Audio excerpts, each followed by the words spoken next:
Chapter 221 The Wonders of Nature. I realize now that my brain, or rather my fancy new antennae, were telling me that I was about to have my legs bitten off in a savage and painful manner by a large creature emerging from the murky waters to my left. Unfortunately, I was simply unable to process the information quickly enough. I mean, when you start receiving sensory messaging from the future, it kind of wigs you out a bit. Up until this point, my new antennae had only been providing me with a mild buzzing sensation. When it lit up so suddenly, I was momentarily overwhelmed. So much so that even though I knew I was about to my legs chomped off, it still happened. Ouch. The offender is a rather large hippo-looking creature with rough leathery skin and a moss-covered shell that had been visible above the water line, looking for all the world like a hump of dirt, much like any of the others. Now the damn fatty looks decidedly smug as I fall to one side, cursing internally and triggering my healing gland. The cold fluid floods my system, rushing to the site of my lost limbs, which begin to regrow at an almost visible pace, and I scramble with my 4 remaining legs to get myself clear of the monster. Master. Chrysalis shrieks. What happened?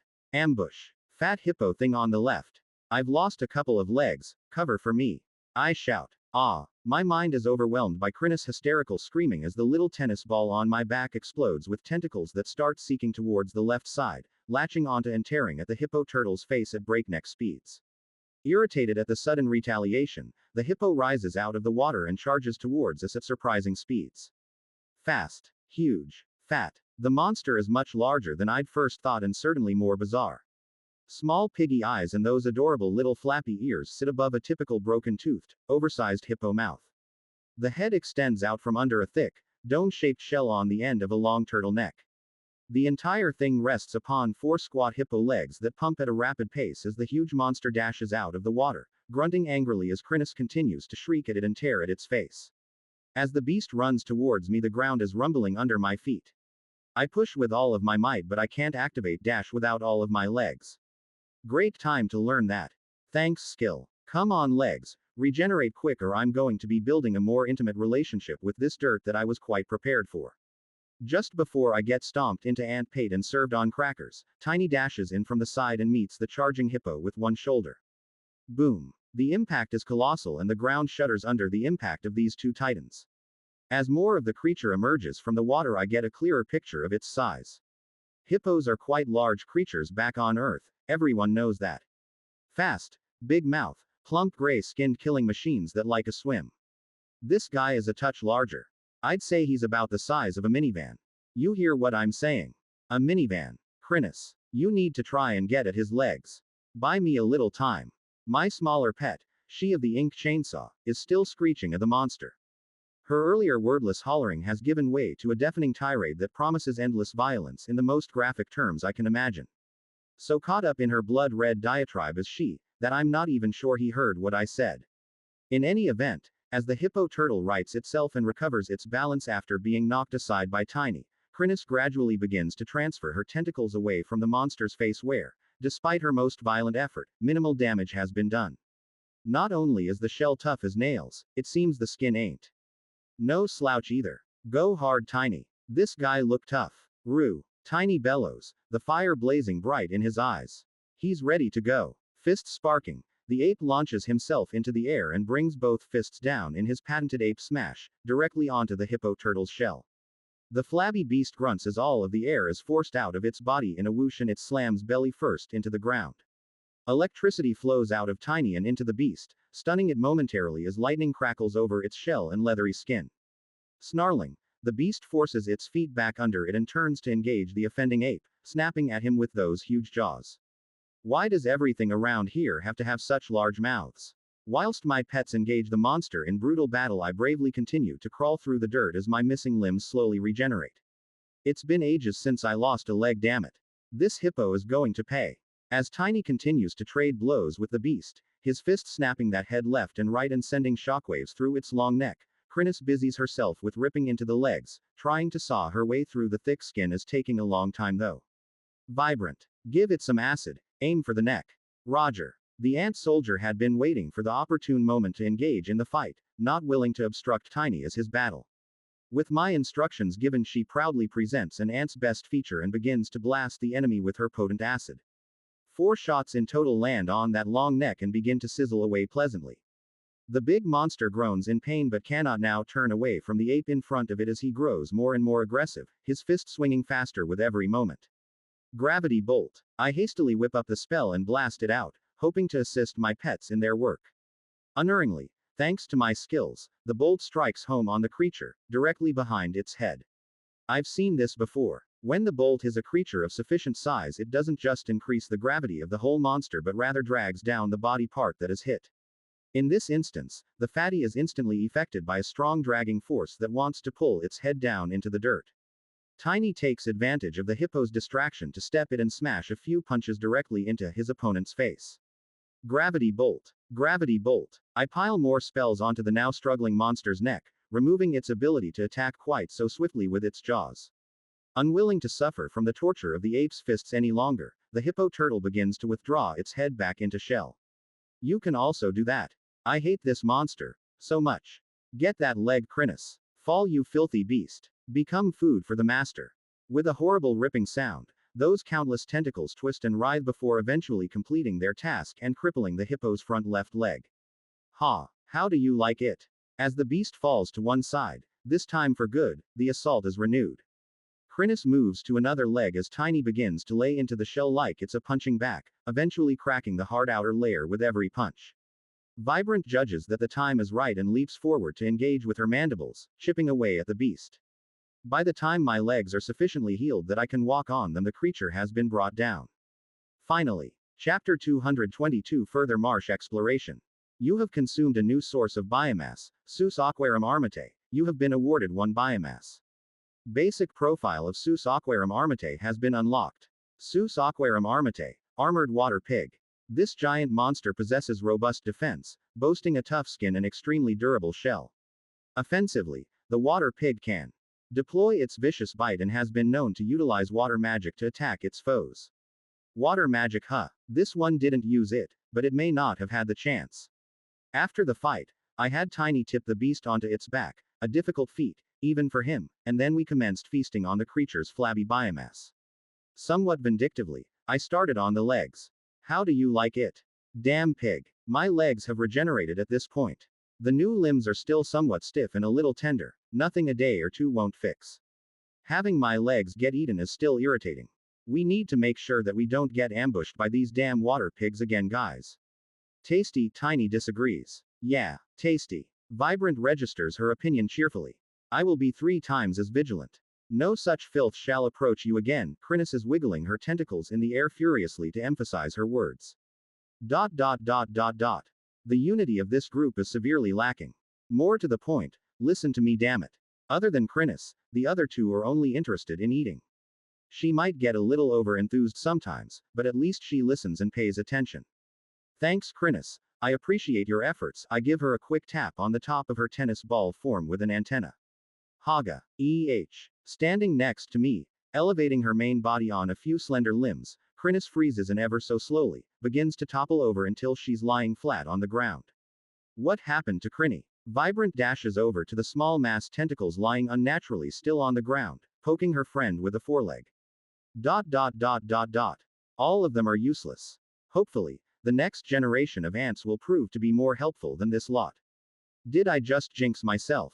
No flags. Shut up, Anthony. After finishing off the damn pig and letting Chrysalis recover until she's able to take her place on my back once again, I pause to consider the next move. The lush growth of the marsh expanse surrounds us, pools of murky water everywhere and the extensive mangrove-like trees with their vast, overly fleshy leaves. Those small shadows are still up there also. I can see them now, little shapes that change their position every now and again, shuttling about in their own airy domain. I think I'll get myself up there. I've had enough grubbing about down here. More than anything, I'm curious as to what these creatures are. What exactly are they doing up there? Informing the others of my plan, I head straight towards the nearest of the trees and place one claw against the wood of its trunk. There is something odd about this bark. I can't quite put my finger on it. Not that I have fingers. Leaning back, I reach forward with my front 4 legs and try to pull myself up.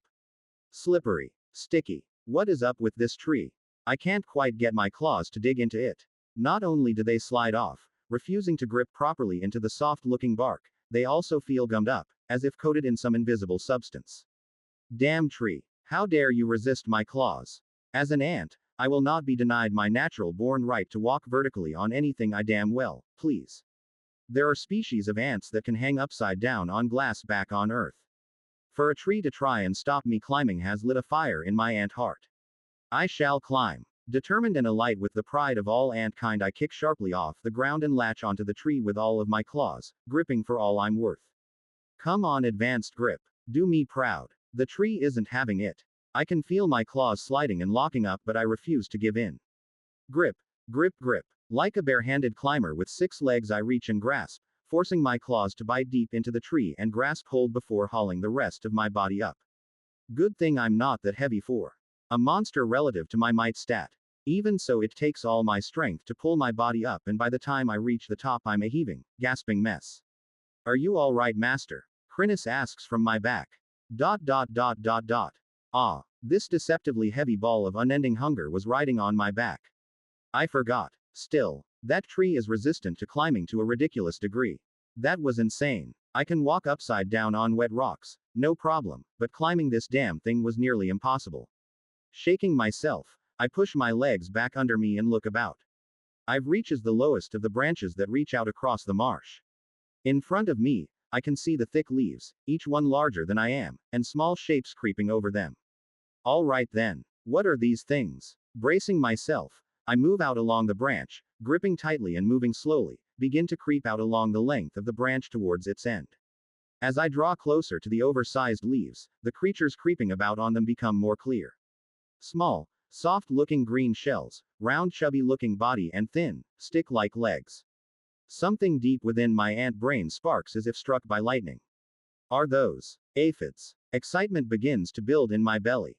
Many people on Earth don't realize it, but some species of ants are farmers, and used farming to produce their food for hundreds of thousands of years.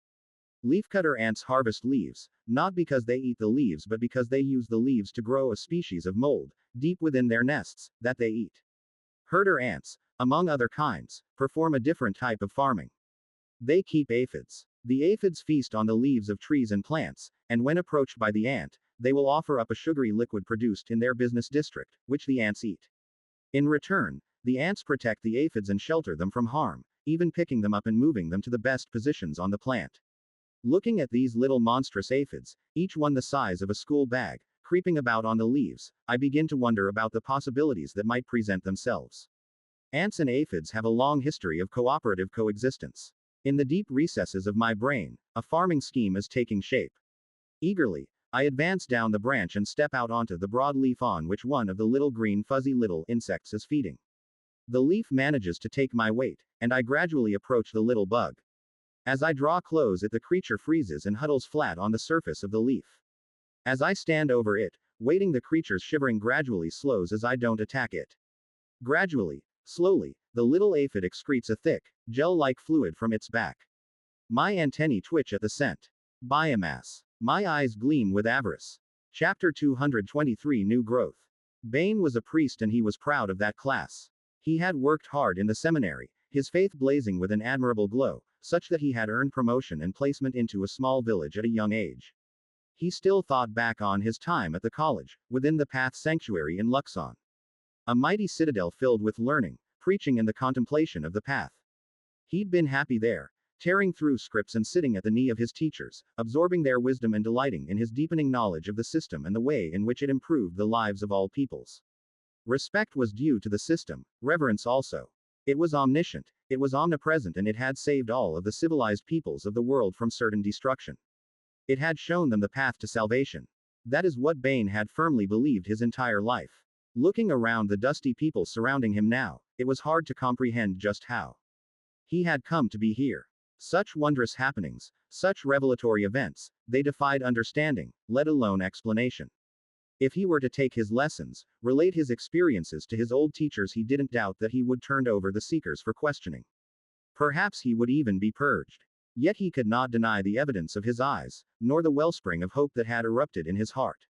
He had paid for his newfound belief with an arm, but it had been so worth it. The evidence was all around him. The system had chosen to present its aid, its benevolence, through an entirely unexpected medium. Monsters. Ants from the dungeon. It seemed preposterous, yet wasn't it said, the ways of the system are unknowable by mortal mind. Truly none would have expected this turn of events. Priest Bane. He was greeted by a passerby. Good morning. May the path be clear before you and our saviors clack their mandibles with blessing upon you. The person smiled and nodded, their eyes flicking towards the direction of the colony's great mound, barely visible now from this place, before moving on. Indeed, the ants had done so much for these people and Bane intended to be sure that they were properly grateful. The monsters infesting the nearby woods had been nearly eradicated by the tireless workers, wood had been provided that was now being made into houses, fencing and other such structures. Crude farms were being erected in order to secure a food supply for the near future, and as more people came south, fleeing the violence that continued to ravage the surface, so too did the needs of the community grow. He moved amongst the burgeoning village now, smiling, giving blessings to those who approached him. An encouraging word here, a smile or a nod there, a hug and compassionate prayer for those in distress. Bane moved amongst his people and did his utmost to buoy their spirits so that they might take advantage of this wondrous blessing that had befallen them. A sanctuary in such troubled times, protection, given by the system itself in the form of their ant guardians. Suddenly inspired, Bane stopped in place and raised as one hand to the sky and began to speak, his expert preaching level 9 causing his voice to soar over the din of the village. Let us give thanks, O travelers. O weary folk of a fallen kingdom. He cried. The refugees were accustomed to his frequent outbursts of preaching, they were not surprised to hear his sudden oration. Compelled by his powerful voice, they turned to listen as they had many times before. We have suffered much. The pain of loss, the heartache of our destroyed homes. Monsters have risen to the surface in a way that hasn't been seen for thousands of years. A ripple passed through the people at his words and the crowd slowly began to coalesce around the crippled priest. Monster pouring out of the dungeon was the stuff of nightmares, a forgotten legend, that they had witnessed with their own eyes. And yet, the path is never straight, the path is never clear before our feet. It is not for us to decide the way, but for the system. We have been delivered from monsters, by monsters. Our insect saviors, led by the Great One, have defended us, provided for us and granted us sanctuary in these times of fear and death. Bane could see the faces of his audience. As an expert-level preacher, he was able to read the mood of the crowd, sense the ebb and flow of emotion as his words were absorbed by the crowd. These people were grateful. These people were awed. More importantly, these people believed. There was a veneration in their eyes as he spoke of the Great One. They'd seen it for themselves. The creature had come right to the village, standing so unnaturally still, and communed with one of them. Bane wondered if the Great One had any idea how strange such an action was to the people here. To see a feared dungeon monster in the flesh, so close. For it not to harm them, but to speak to them. Provide them with food, with wood. Unheard of. It was unprecedented, it was unnatural. To Bane, it was a sign of the divine. A miracle has occurred here. He roared, the Great One is a miracle. Sent to grant us succor in our time of most dire need. The monsters rise, friends. They rise but they shall be defeated. Our guardians shall overcome them. They shall roll back the tides of darkness that sweep over the lands and we shall be saved.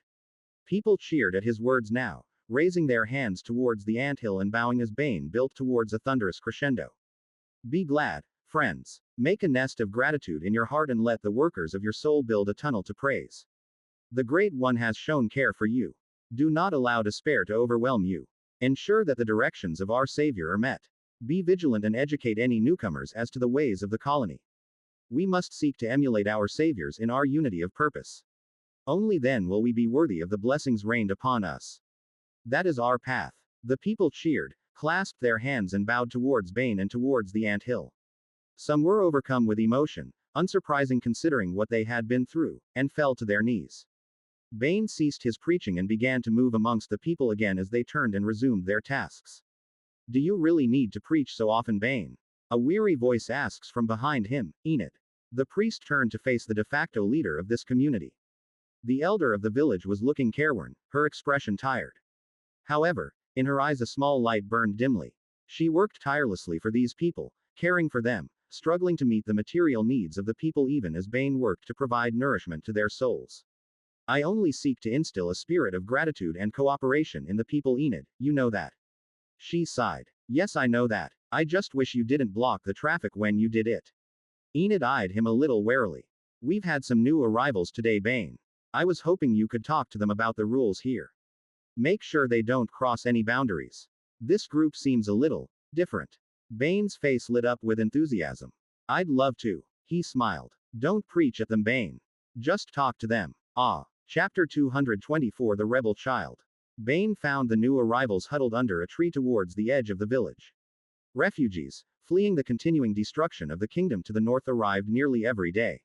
Sometimes in small groups of 3 or 4, other times a collection of families, farmers usually, fleeing their holdings. Twice they had received a more significant number, over 50 in each, people feeling their town, moving together for safety. There were almost 2,000 people here now, and more trickling in over time. Enid was run off her feet trying to keep everyone housed, clothed and fed, but she did good work. Her high level in the merchant class made it so organizing provisions and acquiring goods happened as she breathed. Bane smiled to think of it. It felt as if everyone was falling into place as they were needed, at just the time their absence was most felt. Builders and carpenters had arrived 2 days ago, just in time to employ their skills and levels in the construction of more permanent housing. When they ran out of materials, the very next day blacksmith arrived, his equipment stacked on a cart pulled by an exhausted nag and watched by his young apprentice. The priest had gathered the people and given praise for an hour, shouting and raising such a racket that the blacksmith might have turned his cart around and taken off if Enid hadn't appeared and clapped a hand over Bane's mouth. He shook his head at the memory as he approached the dusty group of travelers. He got carried away sometimes, he knew it.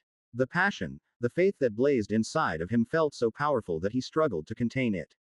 The Great One, a divine miracle, had appeared to lead the people in their time of trial. How was he supposed to not talk about it? Even now, the blacksmith was running out materials he could melt down and turn into nails. Many a wagon axle had been sacrificed to erect housing. No sooner did the need arrive than members of the community stepped forward and began prospecting in the nearby woods. Bane had every faith they would find ore nearby. He felt it in his bones. Provision would come. Welcome travelers to our humble sanctuary, he greeted them warmly. Please be at ease, you are safe here and among friends. Before him sat 5 travel-worn individuals. Enid has told him there was something odd about this group, and on first inspection, Bane had to agree. It wasn't the way they half sat, half squatted in the shade of the tree, resting yet alert. It also wasn't that they wore leather armor and had blades on their hips. It was their eyes, hard, cold, and perhaps a little angry. They were mad about something. Bane had no idea what. He wasn't fazed though. It would take a lot more than a hard stare to wipe the calm smile of his face. After a moment 4 of the strangers turned to one of their number. The thick-set woman nodded shortly and stood. Bane turned his peaceful expression towards this person, apparently the leader of this group, and took in her features. She looked strong. Not only that, powerful. Her shoulders were broad, her arms thick, and her jaw looked like you could cut bread with it. A strong, calloused hand rose and rested on the hilt of her blade as she extended the other towards the priest in greeting. I am Morelia. My group have been fighting monsters in this area for several months. We saw smoke from a few kilometers west of here and came to investigate. She gestures towards the bustling people in the village with one hand. I didn't expect to see this. What has happened to the north? The smile finally slips a little on Bane's face. They haven't heard of the trouble, of the kingdom in ashes, trampled into the dirt under the feet of dungeon monsters. Taking a deep breath, he tells them. Their faces go pale and their eyes wide with shock as he describes to them the horror that has occurred. We are all refugees here, Ms. Morelia. I led the people of my village here, and in the weeks that have followed more have arrived with the same tale. It is a difficult time. Morelia scrubs one hand across her forehead, still struggling to process what she has heard. Monsters on the surface. Are they attacking out of the dungeon? It makes no sense. My father. What of the Legion? They surely wouldn't allow such a thing to take place. What has happened to them? Bane can only shake his head. I have no idea, Ms. Morelia. I am only a humble preacher who has followed in the steps of our saviors, led by the Great One. Here we have found a place of security, for the time being. Confused, the young lady, and Bane has realized that she is quite young, turns back to her people for a moment and they shrug. Savior. Great One. Is there some leader here? A lord or lady with a strong class? She asks, turning back to the priest. His smile returns at full beam, blasting these guests directly in their eye holes. There is nothing he would like to talk about more.